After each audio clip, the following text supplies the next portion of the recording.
Welcome to 100 Days of Code with Here. My name is Shruti, and we are already midway. We are in week 10 of 100 Days of Code with Here.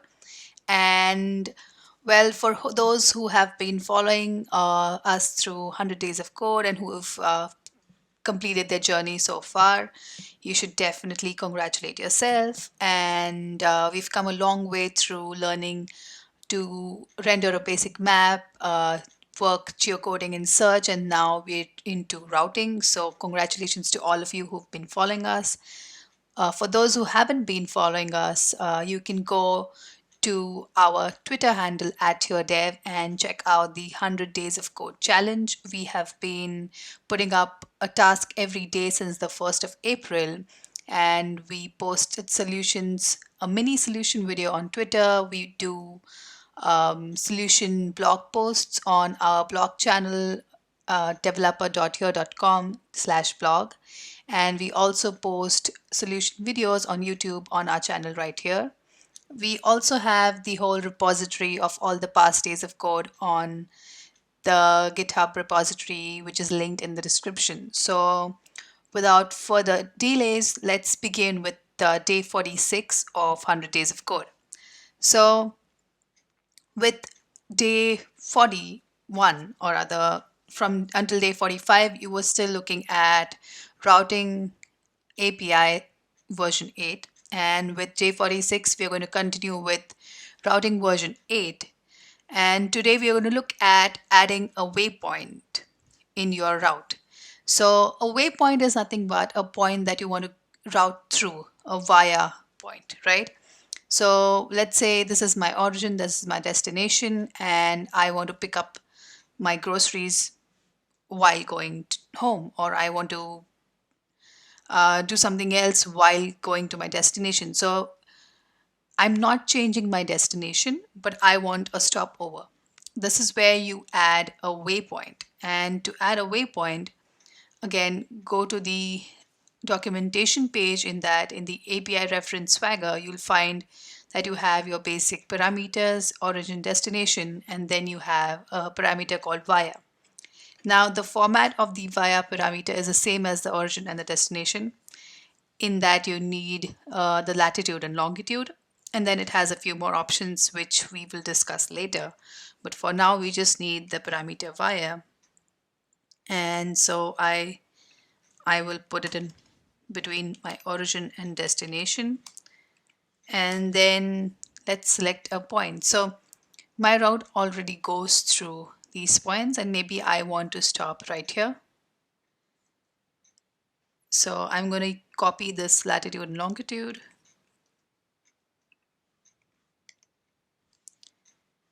And then have this.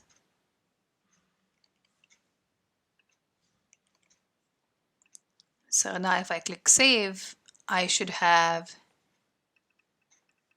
my route through this new via point. And so that's it. That's day 46.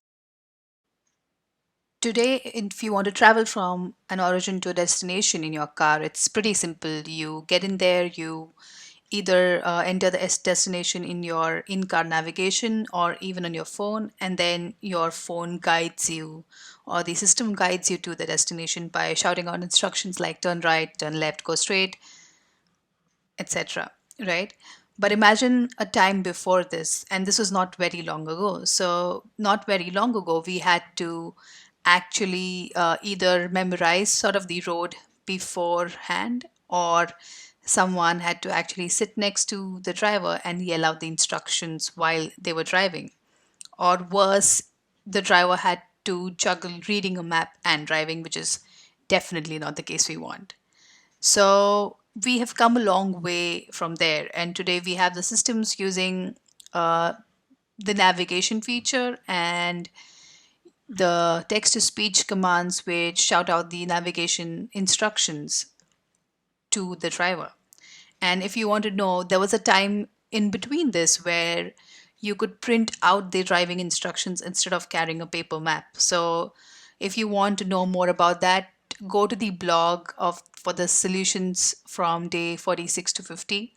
And there's a nice bit of trivia where with a certain company let you insert a few coins near a gas station, enter your origin, enter your destination, and they would print out driving instructions. So head over to the blog to find out what that was and how the instructions look like. But today we are going to look at the much simpler, the much easier method, which is just getting instructions from your routing API. So now if you head on to the routing API, we want instructions in return when you get a route. So basically what we're trying to go is we are trying to look at the return parameters, right? We've already looked at polyline and summary, which we are returning.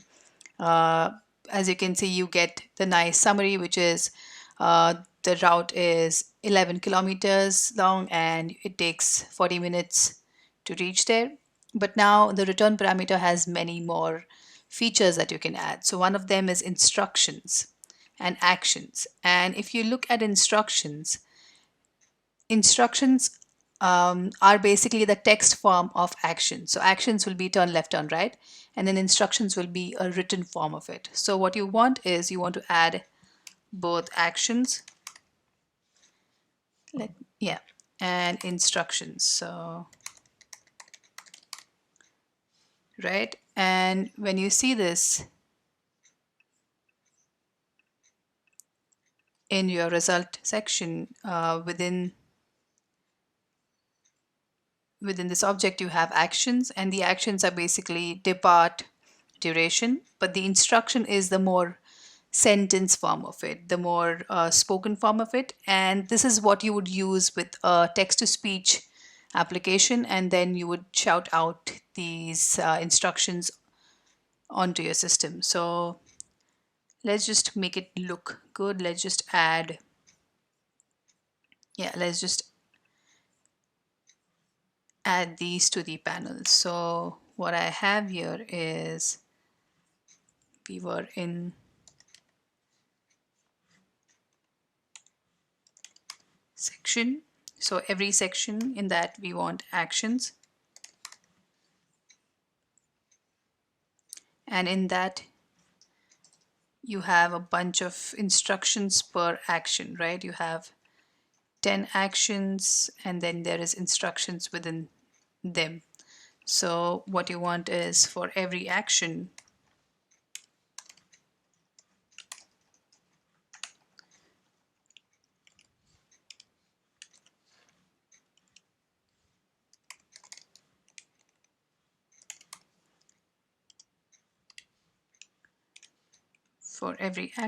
you want to print. So this is document.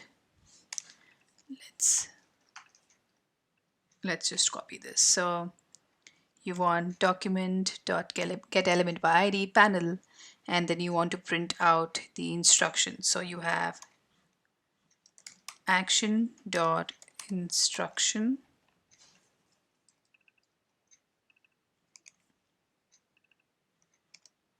and that's it. Maybe I'm going to add, let's add this here. Let's add a next line here. And that's it. Now if you see this,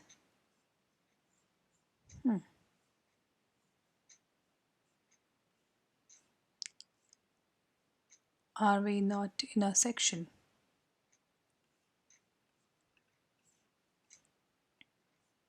Okay. I wrote this outside the section. So let's get this inside the section loop. And now if you see this, you will have the turn-by-turn instructions. And then in the end, you have the nice summary of the whole route. So there you go. That was day 47. With day 48, we are going to look at a simple but really interesting feature of the routing API. And what we want here is to determine the speed limits on the route. And so, of course, you cannot have the same speed limit throughout the route, right? Because clearly the route goes through different parts of the city. This route clearly enters the center of the city. And so you have different speed limits in different zones. So there is a parameter which will return you the speed limits along the route, and you can find that in an attribute called spans. So what spans do is it can give you more attributes for the route that has been returned. So if you can see, there are a bunch of different attributes that you can ask for. There is length and duration, which you already get.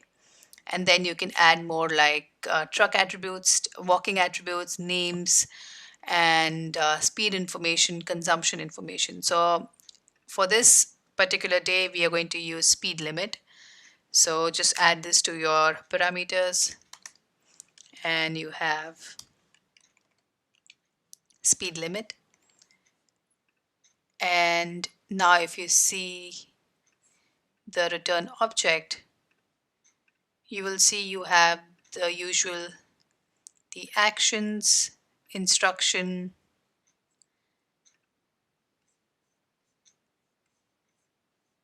and within that you will see spans.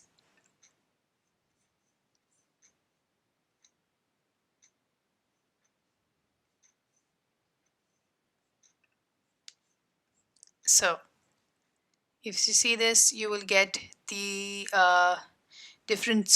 you'll get the speed limit within different with the offset as well. So basically it is the offset from the start of the route, and you'll get the speed limit during that particular patch of the road. So you can just either you can either write it down, you can print it out, or you can even have different colors of the route depending on the speed limit. So this is how you can use speed limits with span, and this is it for day 48. With day 49, we are again going to look at the waypoint that we added a little while earlier. So, like I said, the via or the waypoint has the same structure as the origin or the destination. And we saw a few more parameters there, which were waypoint options and then a place option. So now we've entered the place, and then there are some other place options like what side of the street you want to start on or stop at, the radius that you want to leave from there, so the radius of the route, etc. But what we're interested is the waypoint options.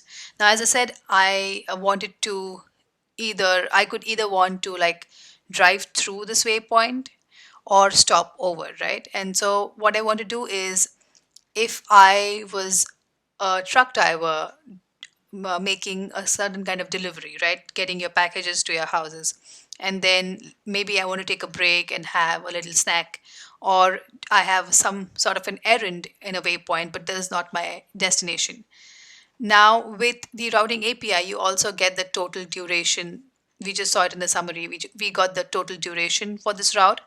And this is what we use to send an ETA, or the estimated time to arrival. And that's how you know your package is going to reach in so and so minutes, or your food is going to reach you in so and so minutes, right? So now when you make a stop, you also need to take into account the duration you would stop at this waypoint. And so what you want is to state a stopover. You want to say that this via destination is my stopover, and I will be waiting here for 900 seconds. That's what the task was. So 900 seconds is nothing but 15 minutes. And so we are going to add a stopover to this waypoint. So let's see. So waypoint options, you need to add waypoint options in with an exclamation point and then value. And then if you scroll down, you will see that stopover duration is the waypoint option that we have right now. And so if you select this, add an exclamation point, you have stopover duration, and stopover duration is in seconds. So we add 900 seconds, which is 15 minutes. And then this says that the the waypoint will have a post action. So we've already printed out actions and instructions. And now if I save this, you will see that in the routing object, let's see. you will have this, you'll have the regular, the actions, arrival, departure. And then in the first route, you will have something called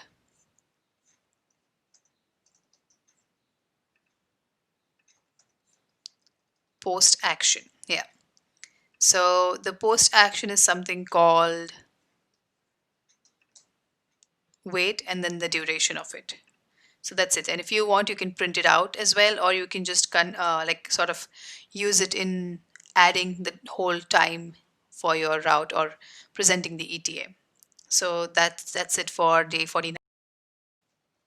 With all the car driving that we've been doing, let's take a look at other modes of transport. So for day 50, what we're going to look at is pedestrian mode.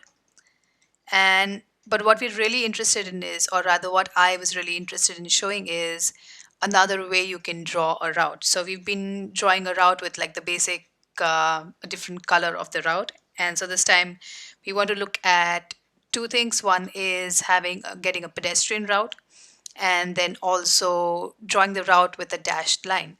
So with the routing API, you might have guessed it that we just need to change the mode of transport. So transport mode here is truck, yours is car right now. What you want to do is pedestrian. And then I'm going to make this my destination because this sounds too far to walk. Let's take this out. I want the same things, return polyline. Summary actions instructions is not really needed, but that's fine too. And this would give me a pedestrian route, right? Still a really long route, but wow, 101 minutes. That is, I'm definitely not going to walk that long. But what I want is now, I want a dashed line to represent this. And so I'm going to go to the documentation, and in that documentation I'm going to go to the basic maps.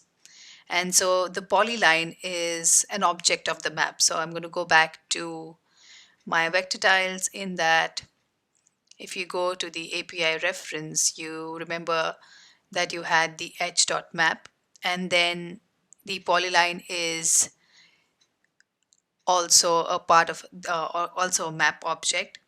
And so within polyline, you have the polyline options, which is what is the style of the map, etc. Right? And what the style is the object called spatial style. So now if I go to edge.map.spatial style, if you just check this, you have the stroke color, the fill color that we have sort of changed in the past. So yeah, we've sort of defined the stroke color, the line width in the past. And now what we're going to check is something called line dash. So I want to make the line dashed as easy as that is. And then the way to do is, so if you go down to the section, to the properties, the spatial style options, you have the line dash. And then the way you sort of define this is with an even numbered list of distances. So what it means is you want to have, let's do this as we speak. So you want to have a line dash, and then so it is a list, so it's an array, and you want it as a list of a dash and a gap and a dash and a gap. So the numbers you write here will define what is the length or what is the size of the line itself, the part of the line which will be visible, and then what is the length of the gap that will be visible. So let's put it 2 and 1.